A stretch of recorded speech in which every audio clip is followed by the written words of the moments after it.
Touring talkies ரசிகர்களுக்கு வணக்கம். Touring talkies சார்பாக பிரீமியம் மெம்பர்ஷிப்பை தொடங்கிய போது உங்களில் சிலர் அதை ஆதரித்தாலும் பெரும்பாலான ரசிகர்கள் அதை விரும்பலை அப்படின்றத உங்களுடைய பதிவுகளிலிருந்து என்னால் புரிந்து கொள்ள முடிந்தது. டூரிங் டாக்கீஸை பொறுத்த வரைக்கும் இதனுடைய பலமே நீங்கள் தான் அப்படின்றத நான் பல முறை சொல்லியிருக்கேன்.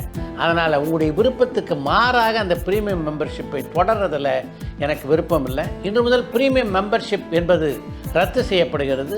அதனால் டூரிங் டாக்கீஸில் சாய் வித் சித்ரா மாரத்தான் உட்பட எல்லா நிகழ்ச்சிகளையும் நீங்கள் வழக்கம் போல கண்டுகளிக்கலாம். ஏற்கனவே டூரிங் டாக்கீஸ் ப்ரீமியம் மெம்பர்ஷிப்புக்காக பணம் செலுத்தியிருக்கின்ற ஒரு சில ரசிகர்களுக்கு நான் எழுதியுள்ள 80 ஆண்டுகால தமிழ் சினிமா என்ற நூலையும் என்னவென்று சொல்வேன் என்ற நூலையும் அனுப்பி வைக்கிறதாக டூரிங் டாக்கீஸ் நிர்வாகம் முடிவெடுத்திருக்கிறது. பிரீமியம் மெம்பர்ஷிப் செலுத்தியுள்ள நண்பர்கள் உங்களுடைய விலாசத்தை மின்னஞ்சல் மூலமோ அல்லது வாட்ஸ்அப் மூலமோ உங்களுக்கு தெரிவித்தால் புத்தகங்கள் உடனடியாக உங்களுக்கு அனுப்பி வைக்கப்படும். நன்றி, வணக்கம்.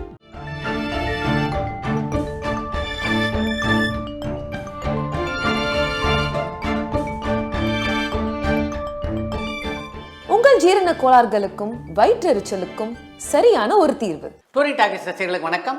வாங்க லென்ஸ் நிகழ்ச்சிக்கு போகலாம்.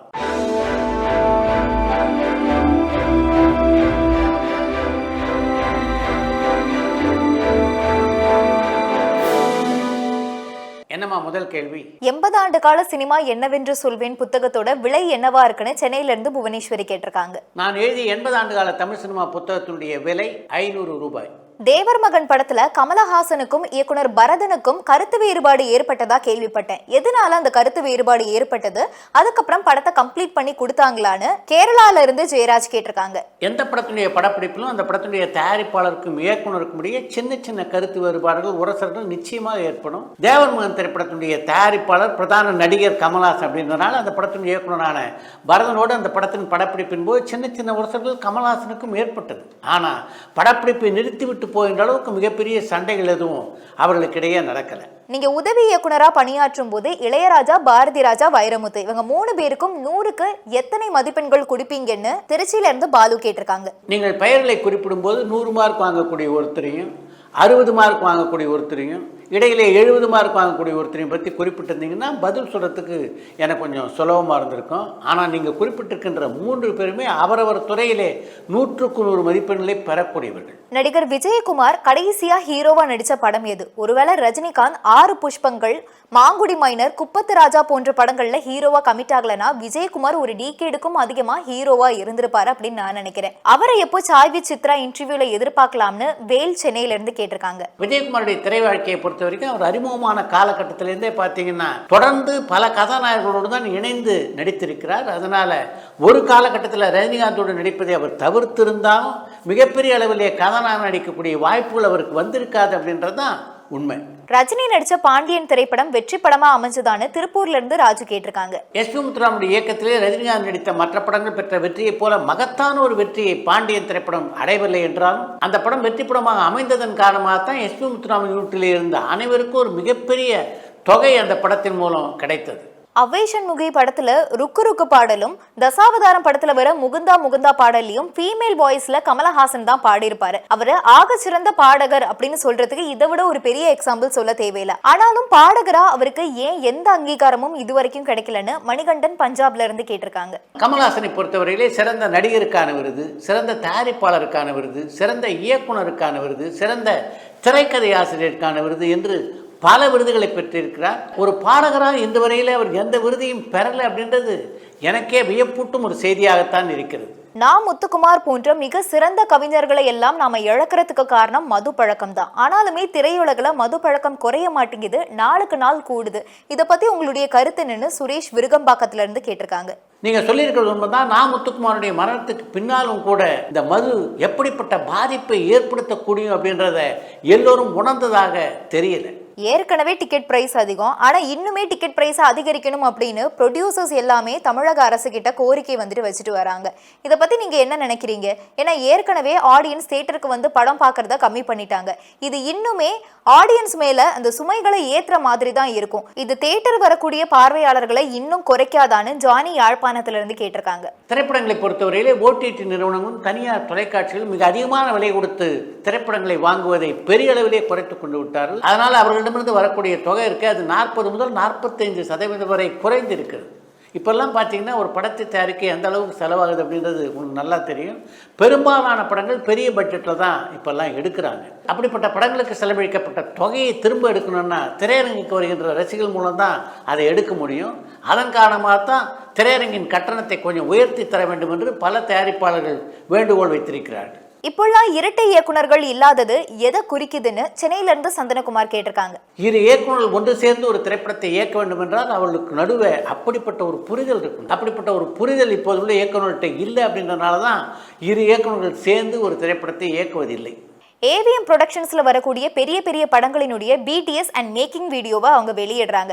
ஜெயிலர், எந்திரன் போன்ற படங்களுடைய பிடிஎஸ் அண்ட் மேக்கிங் வீடியோவை வெளியிட்டிருந்தாங்க. அது அடுத்த படம் எடுக்கக்கூடிய இயக்குனர்களுக்கு பெரிய அளவில் ஹெல்ப்ஃபுல்லாக இருந்துச்சு. அதே மாதிரி முக்கியமான படங்களாக இருக்கக்கூடிய பொன்னியின் செல்வன் 2.0 இந்த படங்களுக்கெல்லாம் பிடிஎஸ் அண்ட் மேக்கிங் வீடியோவை லைகா ப்ரொடக்ஷன்ஸ் வெளியிடுவாங்களாம். பெருசா எந்த லாபமும் இல்லைனாலும் சன் பிக்சர்ஸ், ஏவிஎம் ப்ரொடக்ஷன்ஸ்லாம் அந்த மேக்கிங் வீடியோவை வெளியிடுறது எதனாலன்னு மதிஷாந்த் ஸ்ரீலங்கால இருந்து கேட்டிருக்காங்க. திரைப்படங்களை பார்த்து ரசிப்பதற்கு எப்படி ஒரு மிகப்பெரிய கூட்டம் இருக்கோ அது மாதிரி ஒரு திரைப்படம் எப்படி உருவாக்கப்பட்டிருக்கிறது அப்படின்றத பார்க்கறதுக்கும் மிகப்பெரிய ரசிகர்கள் கூட்டம் இருக்குது. அதனால் பொன்னியின் செல்வன் திரைப்படம் எப்படி உருவானது அப்படின்றத பற்றி ஒரு 2லேருந்து 2.5 மணி நேரம் வரைக்கும் ஒளிபரப்பினால் கூட நிச்சயமாக ரசிகர்கள் அதை ஆர்வத்தோடு பார்ப்பார்கள். மிகப்பெரிய அளவிலே அந்த பட தயாரிப்பு நிறுவனங்களுக்கு வருமானம் வரும்.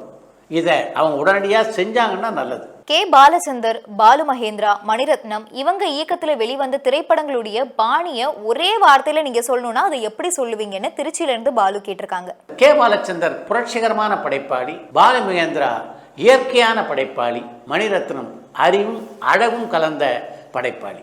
ஏஐ தொழில்நுட்பத்தினால எதிர்காலத்துல எதுவுமே இல்லாம போகும்னு தோணுது. இதை பத்தி உங்களுடைய கருத்து என்னன்னு சென்னையில இருந்து சந்தனகுமார் கேட்டிருக்காங்க. ஆர்டிபிஷியல் இன்டெலிஜென்ஸ் முழுமையாக ஆட்சி செலுத்த தொடங்கியதுக்கு பின்னாலே இசையமைப்பாளர்களுக்கு வேலையே இருக்காது என்று யுவன் சங்கர் ராஜா ஒரு பேட்டியிலே சொல்லியிருந்ததை பார்த்துட்டு தான் இந்த கேள்வியை நீங்கள் கேட்டிருக்கீங்க அப்படின்னு நினைக்கிறேன். எதிர்காலத்திலே இந்த ஆர்டிபிஷியல் இன்டெலிஜென்ஸ் எப்படிப்பட்ட பாதிப்பை எந்தெந்த துறைகளில் ஏற்படுத்தும் என்பதை தெரிந்து கொள்வதற்கே ஆர்டிபிஷியல் இன்டெலிஜென்ஸ் தேவைப்படும் அப்படின்னு நான் நினைக்கிறேன். வாழை, லப்பர் பந்து போன்ற படங்கள் சிறப்பான படங்களா இருந்தாலும் பெரிய பெரிய படங்கள் சூப்பர் ஸ்டார்ஸ் உடைய படங்களுக்கு ஈக்குவலா அந்த படங்கள் ஓடாததுக்கு டெக்னிக்கலா என்ன காரணமா இருக்குன்னு முரளி அனுகிரகா மதுரையில இருந்து கேட்டிருக்காங்க. மிகப்பெரிய நட்சத்திரம் நடித்த படங்களுடைய வசூலுக்கு நிகராக வாழை, லப்பர் பந்து போன்ற படங்களுடைய வசூல் அமையணும் அப்படின்னு நீங்க ஏன் எதிர்பார்க்குறீங்க? வாழை திரைப்படமும் சரி, லப்பர் பந்து திரைப்படமும் சரி, எந்த மாதிரியான பட்ஜெட்டில் உருவாக்கப்பட்டதோ அதை போல பல மடங்கு லாபத்தை அந்த படத்துடைய தயாரிப்பாளருக்கு பெற்று தந்திருக்கிறது. இதை விட வேற என்ன வேணும்? படையப்பா போன்ற பிரம்மாண்ட படம் ரிலீஸ் ஆனதுக்கு அப்புறமா KS ரவிக்குமார் விஜய் வச்சு மின்சார கண்ணா படத்தை எடுத்திருந்தாரு. அந்த படம் அந்த காலத்துல வெற்றி பெற்ற படமா இருந்ததான்னு சுரேஷ் நாச்சியப்பன் வெடால்ல இருந்து கேட்டிருக்காங்க. உங்களை மாதிரி எல்லா ரசிகர்களும் இந்த மின்சார கண்ணா படத்தை பார்த்து ரசிச்சிருந்தாங்கன்னா நிச்சயமா மின்சார கண்ணா மிகப்பெரிய வெற்றி படமாக அமைஞ்சிருக்கும். ஆனால் அந்த படம் வெளியான காலகட்டத்தில் ரசிகர்கள் அப்படி அந்த படத்தை பார்க்கலையே. கோட் படத்துல ஸ்னேகாக்கு பதிலா விஜய்க்கு ஜோடியா அனுஷ்காவை நடிக்க வச்சிருந்தா இன்னும் நல்லா இருக்கும்னு தோணுது. இது ரசிகர்களினுடைய எண்ணமா இருக்கு. இதை பத்தி உங்களுடைய கருத்து என்னன்னு திருச்சியில இருந்து பாலு கேட்டிருக்காங்க. நீங்கள் குறிப்பிட்டிருக்கின்ற அந்த ரசிகருடைய பெயர் திருச்சி பாலுவா. கோட் திரைப்படத்தை பொறுத்த வரைக்கும் அந்த படத்திலே விஜய் ஸ்னேகா ஜோடி அந்த அளவுக்கு அழகாகவும் லட்சணமாகவும் இருந்தது அப்படின்றதான் பல ரசிகருடைய கருத்தாக இருக்கிறது. நீங்க சொல்லியிருக்கிற மாதிரி ஒரு மாற்று கருத்தை இதுவரைக்கும் யார் சொல்லியும் நான் கேட்கல. நடிகர் சங்க தலைவரா அதிக ஆண்டு காலம் பதவி வகித்த நடிகர் யாருன்னு பாலசுப்ரமணியம் கடலாடியில இருந்து கேட்டிருக்காங்க. நடிகர் சங்கத்திலே பல ஆண்டுகள் தொடர்ந்து தலைவராக இருந்ததுன்னா அது ராதா ரவி தான். 1985ஆம் ஆண்டு முதல் 2000 ஆண்டு வரை 16 ஆண்டுகள் தொடர்ந்து தலைவராக இருந்திருக்கிறார் ராதா ரவி. அனுஷ்கா அடுத்ததா எந்த படம் நடிக்க போறாங்கன்னு திருச்சியில இருந்து தினேஷ் கேட்டிருக்காங்க. இப்போது காத்தனார் அப்படின்ற மலையாள படத்துல அனுஷ்கா நடிச்சுட்டு இருக்காங்க. 19ஆம் நூற்றாண்டிலே வாழ்ந்த ஒரு கிறிஸ்துவ பாதிரியாருடைய வாழ்க்கையை ஒட்டி எடுக்கப்படுகின்ற திரைப்படம் அது. அஜித் பாக்குறதுக்கு ஹாலிவுட் நடிகர் மாதிரியே இருக்காரு. எதனால அவருடைய தோற்றத்தை இப்படி மாத்திக்கிட்டாருன்னு சென்னையில இருந்து சந்தனகுமார் கேட்டிருக்காங்க. தமிழ் சினிமாவிலே இந்த கோட்டு சுட்டெல்லாம் மிக அழகாக பொருந்துகின்ற ஒரு நடிகராக அஜித்தை நான் பார்க்கிறேன். கோட் திரைப்படம் ஒரு வாரம் மட்டும்தான் நல்ல கலெக்ஷன் ரோஹிணி திரையரங்கினுடைய உரிமையாளர் சொல்லியிருக்காங்க. அதே மாதிரி நிறைய இடத்துல 80% வசூலை ஏஜிஎஸ் நிறுவனமே வாங்கினதாகவும் சொல்லப்படுது. எதனால இப்படி நடக்குது? ஒரு படத்துடைய லாபம், வெற்றி அது தயாரிப்பாளருக்கு மட்டும் சேரக்கூடிய ஒன்னா இருக்கா, இல்ல விநியோகஸ்தர்கள், திரையரங்கு உரிமையாளர்கள்னு எல்லாருக்குமே ஈக்குவலா அந்த வெற்றி கொண்டு போய் சேர்க்கப்படுதான்னு தினேஷ் ராமேஸ்வரத்துல இருந்து கேட்டிருக்காங்க. கோட் திரைப்படம் வெளியான போது பல திரையரங்குகளில் இந்த படத்துடைய வசூலில் 80% எங்களுக்கு தர வேண்டும் என்று தயாரிப்பாளர் கேட்டதாக நானும் கேள்விப்பட்டேன். அவங்களுக்கு அவ்வளோ சதவீதத்தை கொடுத்து விட்டதன் காரணமாக திரையரங்கு உரிமையாளர்களுக்கு கிடைக்கக்கூடிய பங்கு தொகை இருக்கு, அது கொஞ்சம் குறைந்திருப்பதற்கு வாய்ப்பு இருக்குது. அதன் காரணமாகத்தான் திரையரங்கு உரிமையாளர்கள் பலரும் அந்த படம் தங்களுக்கு லாபகரமாக அமையலை அப்படின்னு சொல்கிறாங்க. தயாரிப்பாளர்களை பொறுத்த வரைக்கும் அந்த படம் தங்களுக்கு லாபகரமான படமாக அமைந்தது என்று பல பேட்டிகளில் அவங்க சொல்லியிருக்காங்களே.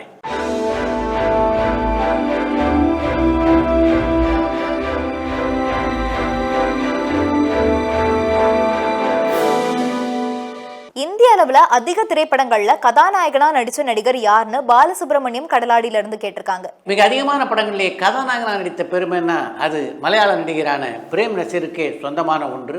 700க்கும் மேற்பட்ட படங்களிலே கதாநாயகனாக நடித்துள்ள பிரேம் நசீர் 110 படங்கள்ல நடிகை ஷீலாவோடு இணைந்து நடித்திருக்கிறார். ஒரு வருடத்துல 33 படங்களில் நடித்த சாதனையெல்லாம் சர்வ சாதாரணமாக செய்தவர் தான் பிரேம் நசீர். தமிழ், தெலுங்கு, கன்னடம், மலையாளம் ஆகிய 4 மொழிகளில் 80 கதாநாயகர்களோடு ஜோடி சேர்ந்து நடித்துள்ள பிரேம் நசீர் மொத்தம் 40 திரைப்படங்களில் இரட்டை வேடங்களிலே நடித்திருக்கிறார்.